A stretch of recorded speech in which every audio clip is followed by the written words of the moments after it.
ఇది కబ్జా అనేది కాదు. ఇది ఎన్సిఎల్టీలో ఇంత ముందుకు దీనికి లోన్స్ ఉండేది. లియోనియా రిసార్ట్కు లోన్స్ ఉండేది. అంటే దీని లాస్ట్లో నడవడం వల్ల లియోనియా రిసార్ట్ అనేది ఎన్సిఎల్టీ బ్యాంకర్స్ అందరు కలిసి వాళ్ళు మేనేజ్మెంట్ తీసుకొని వాళ్ళు నడుపుకుంటారు. ఆ లోన్లు కట్టే పరిస్థితి లేక దాన్ని యాక్షన్ పెట్టారు. నడవడం లేదు కాబట్టి యాక్షన్ పెడితే ఇలా రంజిత్ రెడ్డి యొక్క బినామీలు వాళ్ళందరూ కలిసి దీని యాక్షన్లో కొన్ని ప్రాపర్టీస్ యాక్షన్ లో తీసుకోవడం జరిగింది. మాజీ ఎంపీ రంజిత్ రెడ్డి, చేవెళ్ళ మాజీ ఎంపీ, చేవెళ్ళని అనుకుంటున్నది రంజిత్ రెడ్డి, కొల్ల వ్యాపారి. అయితే ఆయన వచ్చి ఇక్కడ తీసుకోవడం జరిగింది. తీసుకున్న తర్వాత గిట్ట నడుస్తుంది, రన్నింగ్ చేస్తూనే ఉంది. మీరు ఏడాది కింద లీజ్ తీసుకున్నారు, లీజ్ అయిపోయింది. ఎవరు కపిల్ శర్మ కాదు పాపం, ఆయనకి ఎవరు ఇక్కడ లోకల్ తెలియదు కాబట్టి మనం తెలిసి మనం కన్సల్ట్ అయ్యిండు. కన్సల్ట్ ఆయనకు ఆలోచన ఏం చెప్పినాడు, ప్రెస్ మీట్ పెట్టన్నా. ఇక మనకు అవకాశం లేదు, ఉన్నది ఒకటే ఒక అవకాశం, ప్రెస్ ద్వారా రేవంత్ రెడ్డి గారికి పోవాలి. మరి నిజంగా రేవంత్ రెడ్డి గారు ఉండరా, వాళ్ళ బ్రదర్స్ ఉండరా, మరి వేం నరేంద్రన్ ఉండా అనేది బయటకు వస్తుంది. ఇప్పుడు మనం ఒకవేళ లేకున్నప్పుడు మనం చెప్పినా కానీ తప్పుకు వస్తుంది. అంటే మనము వాళ్ళు చెప్పినా మనం చెప్తున్నాం. ఎవరు రంజిత్ రెడ్డి యొక్క మనుషులు, రంజిత్ రెడ్డి యొక్క సంస్థ నడిపిస్తున్న వాళ్ళు చెప్తున్నారు. వేం నరేంద్ర అన్న పేరు, కొండరెడ్డి అన్న పేరు, తిరుపతి రెడ్డి అన్న పేరు, రేవంత్ రెడ్డి గారి పేరు ముఖ్యంగా వాళ్ళు. అంటే ఈ సంస్థ తీసుకున్నాక రాజకీయ నాయకుల పేర్లు ఎందుకు వాడుతున్నారు ఇలా? మరి నిజంగా ఉన్నారా లేరా మీ తరపున తెలియాలి. ఉంటే అధికారులు మాకు సపోర్ట్ చేయరు. మేము కోర్టు ద్వారానే పోతాం, ఉద్యమ సంఘాలను లేపుకొస్తాం, రైతు ఉద్యమ సంఘాలను వాళ్ళని లేపుకొస్తాం. ఒకవేళ ప్రభుత్వం ఉంటే, లేకపోతే వెంటనే చర్యలు రేవంత్ రెడ్డి గారు తీసుకుంటారు. అంటే మీరు కేసు పెట్టడం కావచ్చు, కోర్టుకి లీగల్ పరంగా మీకు డిస్ప్లే చేయించి చూపించినాము. డిస్ప్లే ఇప్పుడు మా కపిల్ శర్మ గారు చూపించారు, డిస్ప్లే చేసి ఆయన ఏం చేసిండు. ఆయన ప్రాపర్టీ ఉన్న కెమెరాలు ఎత్తుకపోయారు. దాని మీద పోలీసు వాళ్ళు చర్యలు తీసుకుంటే దానికి ఇంతవరకు సమన్ చేసాం, దాని మీద చర్యలు తీసుకోలేదు, ఎలాంటి చర్యలు లేదు. పాపం ఆయనని ఒంటరి వాడు చేసి ఇతర రాష్ట్రస్తుడు అని చెప్పేసి అతను ఇబ్బంది పెట్టడం. ఇతర రాష్ట్రమైనా ఏ రాష్ట్రమైనా ఏ దేశమైనా, ఈ దేశంకి వచ్చి అది పోయి తెలంగాణ తల్లి ఒడిలోకి వచ్చి బిజినెస్ చేస్తుంటే ఆయన మీద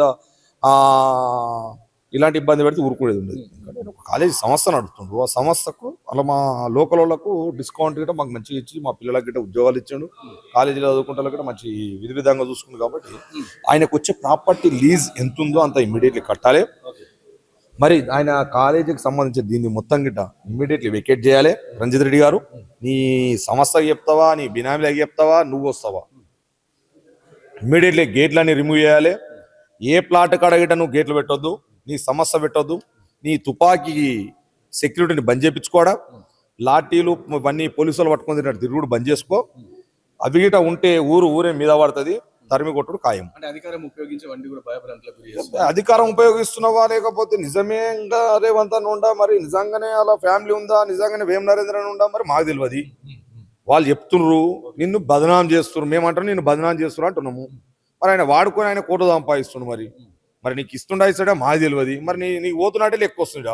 కాబట్టి నువ్వు దయచేసి నువ్వు మా యొక్క మాజీ పార్లమెంట్ సెగ్మెంట్ ఎంపీ కాబట్టి నువ్వు మా ఊరికి ఒక చిన్న మేలు చేసిన వాటి నీ లెటర్ ద్వారా అది ఒక ఇంగితము, మాకు ఒక మంచితనం ఉండి నీకు తెలియాలని చెప్పి మీడియా ద్వారా నిన్ను కోరుతా ఉన్నాను. ఇలాంటి రంజిత్ రెడ్డి లాంటి చీడ పురుగుని ఏ ప్రభుత్వం అయినా సరే, రేపు టీఆర్ఎస్ కావచ్చు, లేకపోతే టీడీపీ కావచ్చు, బీజేపీ కావచ్చు, లేకపోతే కాంగ్రెస్ కావచ్చు, ఇలాంటి రంజిత్ రెడ్డి లాంటి చీడ పురుగుని తరిమి కొట్టాలి. కబ్జా కోరని వెలేయాలి. అన్ని భూములు ఎంతమంది కబ్జాల పాలైనయో పేదవారి ఆ భూములకన్నిటి మేము రక్షణ కవచం అవుతాము. మరి ఇదే విధంగా రఘు గారిని కానీ, పృథ్వీరాజన్ కానీ వీళ్ళందరూ మేము కలుస్తాము, వాళ్ళ యొక్క సలహా సూచనలు తీసుకుంటాము. మరి రంజిత్ రెడ్డి కథ ఎంతో చూపిస్తాం. ఇక ఊరుకునేది లేదు. మీడియా మీకు దయచేసి మీరు అందరికీ మాకు సపోర్ట్ చేయాలని కోరుకుంటా ఉన్నాము. న్యాయం వైపు సపోర్ట్ చేయండి, మాకు కాదు. న్యాయం ఎక్కడ ఉంటే అక్కడ సపోర్ట్ చేయండి. మీరు ప్రజలకు కానీ, ప్రభుత్వానికి కానీ, అధికారులకు కానీ వారధిలా ఉండేదే మీడియా, ప్రింట్ మీడియా కావచ్చు, ఎలక్ట్రానిక్ మీడియా కావచ్చు. కాబట్టి ఈరోజు శాటిలైట్ ఛానల్ 1-2 సపోర్ట్ చేసి చేయొచ్చు ఆయనకు, కాదంటలే. దాంట్లో సోషల్ మీడియా బాగా వచ్చింది, చదువుకున్న యువకులు ఎక్కువ వచ్చిర్రు. పోరాటం చేసేదానికంటే ఎక్కువ సోషల్ మీడియాలో పోరాటం చేస్తూ ఉన్నారు. ఎందుకంటే ప్రతి ఒక్కటి వెలుగులో తీయాలి. ఒక వ్యక్తికి సపోర్ట్ చేశారు. న్యాయపరంగా సోషల్ మీడియా బాగా ఈరోజు న్యాయపరంగా ఉన్న వారికి పోస్టింగ్ చేస్తూ ఉంది. మరి అలాంటి వాళ్ళని కూడా ప్రోత్సహించాలి సోషల్ మీడియా వాళ్ళని గిట్ట. దయచేసి మీ అందరి తరఫున యనుమల రేవంత్ రెడ్డి అన్న గారికి, ముఖ్యమంత్రి గారు తెలియజేస్తా ఉన్నాను, రంజిత్ రెడ్డి లాంటి వాళ్ళని మాత్రం వదిలి పెట్టొద్దన్నా. ప్లీజ్ మీ పక్కన పెట్టుకొని మీరు పాడైపోకురి. దయచేసి ఇలాంటి చీడపురుగును తరిమి కొట్టమని కోరుతాం. చెప్పండి సార్, ఏం జరిగింది అసలు? ల్యాండ్ ఎవరికి రిలీజ్ ఇచ్చారు, ఎప్పటి వరకు ఇచ్చారు, అసలు ఎందుకు జరుగుతుంది? అచ్యుత్ ఎడ్యుకేషనల్ సొసైటీ ఇక్కడ 2008లో 5 ఎకరాల భూమి వెంచర్ నుంచి కొనుగోలు లియానియో వాళ్ళు అమ్ముతూనే కొనుగోలు చేశారు. దాంట్లో కొన్ని బిల్డింగ్స్ కన్స్ట్రక్షన్ చేసుకున్నారు అచ్యుత్ ఎడ్యుకేషన్ సొసైటీ. సో ఇది దాదాపు 140 ఎకరాల భూమి ఈ లియానియోకి సంబంధించి వాళ్ళు వెంచర్లు చేసి దాదాపు 300 ప్లాట్లు అమ్ముకోండి. ఒక్కొక్క ప్లాటు 1000 గజాలు ఉంటుంది. కొనుగోలు చేసుకున్న వాళ్ళంతా అమెరికాలో, ఆస్ట్రేలియాలో, ఇతర దేశాల్లో ఉన్నారు. ఈ మధ్యలో ఈ లియానియోకి సంబంధించినటువంటి వాళ్ళు కొంత బకాయి పడి బ్యాంకర్స్ ద్వారా ఇబ్బంది పడితే కొన్ని బిల్డింగ్లు బ్యాంకర్స్ ద్వారా సేల్ చేసి అప్పుడు సేల్ చేసే క్రమంలో రంజిత్ రెడ్డి మాజీ ఎంపీ, ఇప్పుడు కాంగ్రెస్ నాయకుడు, ఆయన బినామీతో ఎన్వి రామరాజు అనే అతను ఆయన పెట్టి దీన్ని తీసుకున్నాడు. అవి ఎవేవి తీసుకున్నాడు, ఎన్ని గదాలు, ఎన్ని బిల్డింగ్లు అనేది స్కెచ్ మ్యాప్ వేసి పెట్టాం. దాని డాక్యుమెంట్లు కూడా మేము పెట్టాం. అది కాకుండా ఇతర ప్రైవేటు ప్రాపర్టీలను, ఈ వెంచరు యొక్క స్థలాలను, ప్లాట్లను, రోడ్లను కబ్జా చేయడంతో పాటు వాళ్ళ సెక్యూరిటీ సిబ్బందితో ఈ యొక్క Achyuta education society general secretary అయినటువంటి కపిల్ కుమార్ శర్మను, తర్వాత సిబ్బందిని మామూలను బెదిరిస్తూ భయాభ్రాంతులకు గురి చేస్తున్నారు. దానికి తోడుగా చాలా భయంకరమైన లీజ్ తీసుకున్నటువంటి అగ్రిమెంట్లు 66,000 చదరపు అడుగుల స్థలాన్ని 6,66,00,000 రూపాయలు బకాయి ఉంది. అది ఇవ్వాలని చెప్తే మా కపిల్ కుమార్ శర్మ మీదనే కేసు పెట్టారు.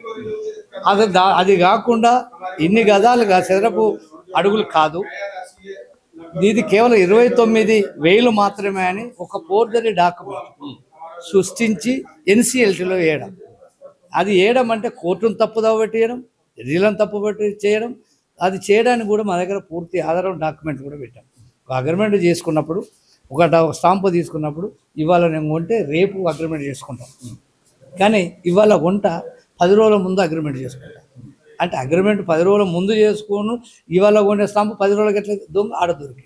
దాంతో పాటు అగ్రిమెంట్ చేసినటువంటి వ్యక్తి సంతకం పెట్టాలి. అంటే ఇన్ని జరుగుతున్న అధికారులు ఇప్పుడు ఈ వ్యవస్థలో, ప్రజాస్వామ్య వ్యవస్థలో నిజాయితీగా, నీతిగా, నిర్భయంగా ఇచ్చే అధికారుల సంఖ్య చేళ్ల మీద లెక్క పెట్టవచ్చు. డబ్బు ఎవరు ఆశ పెడితే ఆ డబ్బుకు లొంగిపోయే వ్యవస్థ ఇప్పుడు కొనసాగుతున్నది. డబ్బు ప్రధానం, నీతి లేదు, నిజాయితీ లేదు, డాక్యుమెంట్ లేదు. అయితే కొంతమంది ఉన్నారు నిజాయితీ ఆఫీసర్లు ఆ పని చేస్తే వెంటనే ట్రాన్స్ఫర్ చేస్తారు, నోటీస్ ఇస్తే ఎడుకో పంపుతారు. ఇలాంటి వ్యవస్థలో నీతి నిజాయితీ కోసం ఈ సొసైటీ ఉన్న సెక్రటరీ కానీ టీం కానీ పనిచేస్తున్నది. తప్పనిసరిగా ఆ డాక్యుమెంట్ను ముందు పెట్టాం, పోలీస్ స్టేషన్లో వాళ్ళని కేసు పెట్టాం, రిజిస్టర్ అయింది. దాని మీద చర్యలు తీసుకోమని న్యాయ పోరాటం చేస్తున్నాం. దానికి తోడు కాంగ్రెస్ పెద్దలకు కూడా రిప్రజెంటేషన్ చేశాం, వారు స్పందించారు. దీని వెనకాల వేం నరేందర్ రెడ్డి పాత్ర ఆయన ఉన్నదని చెప్పి ఓపెన్గా ఒక పోలీస్ అధికారి డీసీపీ గారే చెప్పడం, తద్వారా దీనిపైన తప్పనిసరిగా వారి యొక్క అవినీతి అక్రమాల దుర్మార్గాన్ని ఎండగట్టడానికి ఇలాంటి ఏ రకంగా చర్యలు తీసుకుంటాం. ఇది ప్రారంభం మాత్రమే. భవిష్యత్తులో పెద్ద ఎత్తున ఈ అన్యాయానికి గురవుతున్న వాళ్ళందరినీ కూడా సమీకరణ చేసి తప్పనిసరిగా తగిన కార్యక్రమం నిర్వహిస్తాం. లేదు అంటే వెంటనే దిగి వచ్చి మా పాత బకాయిలు మాకు అందించి మాకు అగ్రిమెంట్ ప్రకారం వెంటనే మా ప్రాపర్టీ మాకు హ్యాండ్ ఓవర్ చేసి వెళ్ళడం. లేదంటే నువ్వు నడుపుకోవాలనుకుంటే మాకే అభ్యంతరం లేదు. పరిస్థితులు రిజిస్టర్ యొక్క అగ్రిమెంట్ యాక్ట్ ప్రకారం మళ్ళీ అగ్రిమెంట్ చేసుకొని నువ్వు నడుపుకొని నెలలో మాకు ఇస్తే సరిపోయా. లేకపోతే నువ్వు అందులో వెంచర్లకు వచ్చేటువంటి ఆపుడు, రోడ్లు కబ్జా చేయడం, ప్లాట్లను కబ్జా చేయడం, గేట్లు పెట్టడం ఇవన్నీ మానుకో. ఎప్పుడు కూడా దుర్మార్గం, దౌర్జన్యం ఎప్పుడు పనిచేయదు. దీనికి హైడ్రాకు మేము ఇంకా వెళ్ళలేదు. ఇది కేవలం దీని వెంచర్కి సంబంధించి దీనికి సంబంధించి న్యాయ పోరాటం చేస్తున్నాం, చట్ట పరిధిలో చేస్తున్నాం. రేపు కలెక్టర్ని కలుస్తాం, ఇతర పార్టీలకు కలుస్తాం. ఈ లోపు సెటిల్ అయితే అయింది. కాకపోతే ఏం చేయాలో అతను ఏ రకమైనటువంటి బలహీనపరచడానికి కావలసిన దుర్మార్గాన్ని ఎండగట్టడానికి ప్రజల ముందు పెడతాం. ఆ రకంగా మేము సాధించి మేము న్యాయంగా గెలుస్తామనే విశ్వాసం మా సొసైటీకి ఉన్నది. सर आपका नाम, आप किधर से, कौन तकलीफ कर रहे हो? मैं Kapil Kumar Sharma, secretary of Achyut institute. अभी क्या हुआ ना, हमने 2019 से हमारा एग्रीमेंट है लियोनिया के साथ में, वो एवरी ईयर कंटिन्यू रिन्यू होके आ रहे हैं। लेकिन प्रॉब्लम क्या हुआ कि सितंबर 24 को हमारा एग्रीमेंट एक्सपायर हो गया। एक्सपायर होने के बाद वो लोग खाली नहीं कर रहे, वो लोग पेमेंट भी नहीं कर रहे और उसको रिन्यू भी नहीं कर रहे, और यहाँ तक कि क्लेम कर रहे हैं कि हमारा प्रॉपर्टी है। जो एग्रीमेंट 19 से अभी तक कंटिन्यू होके आया है उसको भी वो लोग क्लेम कर रहे हैं। सो हमारा लगभग बकाया 6.61 करोड़ है, वो हमको आना चाहिए। प्लस हमारा रिन्यू, अगर उनको यूज करना है तो रिन्यू करो, नहीं है तो खाली कर दो हमको, उसमें हम किसी और को दे देंगे। यही हमारा मेन प्रॉब्लम है। तो ये इसके बारे में उनको बोले तो क्या बोल रहे वो लोग? वो लोग कुछ भी नहीं बोल रहे, वो सीधा हम लोग जाके उधर रिक्वेस्ट किया खाली करने के लिए। खाली करने के रिक्वेस्ट करने के टाइम पे वो पुलिस को बुला के हमारे ऊपर केस बुक करा रहे, हमारे ऊपर। वो बोल रहे कि आके यहाँ पे मार पिटाई किया, हमको धमकाया, हमको ताले के अंदर कमरे में बंद कर दिया। हमारा प्रॉपर्टी हम लोग जाके रिक्वेस्ट किया था, वो भी वीडियो के साथ में गया हूँ मैं, वीडियो कैमरा में पूरा रिकॉर्डिंग है। कहीं पे बिल्कुल प्यार से, सर आपका एग्रीमेंट एक्सपायर हो गया, आप खाली कर दो, अपना मैनेजमेंट से बात करो, आपको कहाँ पे रहना है। इतना रिक्वेस्ट किया तो भी हम लोग उधर जाके मार पिटाई करे जैसा बोल के हमारे ऊपर केस रजिस्टर कर रहे हैं। मेरा बिना स्टेटमेंट के वो केस में चार्जशीट भी फाइल कर रहे हैं कि मैं वो जाके किया हूँ। इससे ज्यादा बेकार क्या हो सकता है न्याय व्यवस्था में आज के टाइम में।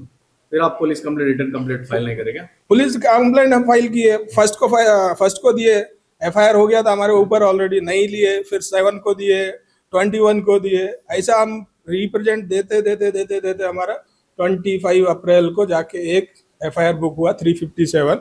उसमें भी क्या है, जो हमारा प्रॉपर्टी है खाली कर दो, हमारा रिन्यू करना है तो रिन्यू कर लो, हमारा इतना बकाया है ये दे दो। उसके बाद में क्या हुआ, जब एग्रीमेंट नहीं है ना वहाँ पे, तो अभी वो प्रॉपर्टी तो हमारे, कल को अगर उधर कुछ भी गलत हो गया तो हमारे ऊपर रेस्पॉन्सिबिलिटी आता है। तो हमने क्या किया, चारों तरफ सीसीटीवी लगाने का काम शुरू किया। सीसीटीवी लगाने के लिए भी रोक दिया गया हमको। हमारा जो सीसीटीवी लगाने वाला वर्कर्स है उनको ले जाके पीएस में बिठा दिया। शाम को आके लियोनिया का पूरा लोग, हमारा जितना हमने पूरे दिन में मेहनत किया, काम किया, वो सीसीटीवी लगाया, पूरा चुरा के लेके गया, पूरा वायर कट करके डीवीआर पूरा वो लोग चुरा के लेके गए। उसका वीडियो बना के हमने पीएस में जाके कंप्लेंट किया तो भी वीडियो को भी वो लोग नहीं पकड़ रहे। उसमें कोई केस में इन्वेस्टिगेशन नहीं कर रहे, कोई भी आगे को तो बढ़ ही नहीं रहे वहां का। अगर उनकी तरफ से एफआईआर होता है तो एफआईआर 1 घंटे में हो जाता है, चार्जशीट 1 महीने में हो जाता है। हमारी तरफ से 100% वैलिड डॉक्यूमेंट के साथ में देने के बाद, वीडियो प्रूफ देने के बाद, प्रॉपर प्रूफ देने के बाद भी कोई इन्वेस्टिगेशन भी होने के लिए तैयार नहीं है। अब सबसे पहले आदमी कहाँ जाएगा, पुलिस के पास। अभी पुलिस ही नहीं करेगा तो कहाँ जाएगा। आजकल क्रिमिनल क्यों बढ़ रहे हैं? क्रिमिनल बढ़ने का कारण है कि न्याय नहीं मिल रहा है। न्याय मिले तो कौन क्रिमिनल बनेगा आज के टाइम। तो कपिल शर्मा जी को अकेले कोई प्रॉब्लम है या फिर ऐसे वाले बहुत लगभग ऐसे वाले कम से कम भी नहीं है तो 15-20 से ज्यादा ही आदमी होंगे। एक्चुअली क्या हुआ, जो लियोनिया एनसीएलटी से परचेज किया मिस्टर रंजीत रेड्डी सर, उन्होंने जितना परचेज किया वो उसमें रहे तो प्रॉब्लम ही नहीं है। वो परचेज करने के बाद अभी बाजू में ये भी मेरा, ये भी मेरा, ये भी मेरा। जिस आदमी ने अपने खून मेहनत की कमाई से जो चीज खरीदी है ऐसे तो नहीं छोड़ेगा, लेकिन उनका तो डेली का यही काम है। उसमें हम क्या कर सकते। कम से कम 15-20 लोग किसी का प्लॉट पे कब्जा कर रहे, किसी को रोड पे कर रहे, हमारा प्रॉपर्टी पे करने के लिए ट्राई कर रहे। हम ना लीगल पीछे हटेंगे, ना हम फिजिकल पीछे हटेंगे। जब तक हमको न्याय नहीं मिलेगा तब तक हम लड़ेंगे। उसके लिए अगर हमको मरना भी पड़ा तो भी मरेंगे, लेकिन न्याय तो नहीं छोड़ेंगे। ये मेरा कारण। सरकार को क्या अपील कर रहे हैं? सरकार से मिस्टर हमारा सीएम रेवंत रेड्डी अन्ना से एक ही दरख्वास्त है, हमको न्याय मिलना चाहिए, हमारा पैसा हमको मिलना चाहिए, हमारा प्रॉपर्टी हमको मिलना चाहिए। और ऐसे लोगों को अगर तुम लोग पार्टी में रखे कंटिन्यू, आपका नाम खराब हो रहा है। हमको पता है आप बहुत अच्छे आदमी है, लेकिन इन लोगों की वजह से आपका नाम खराब हो रहा है। उसको सस्पेंड कीजिए इमीडिएटली।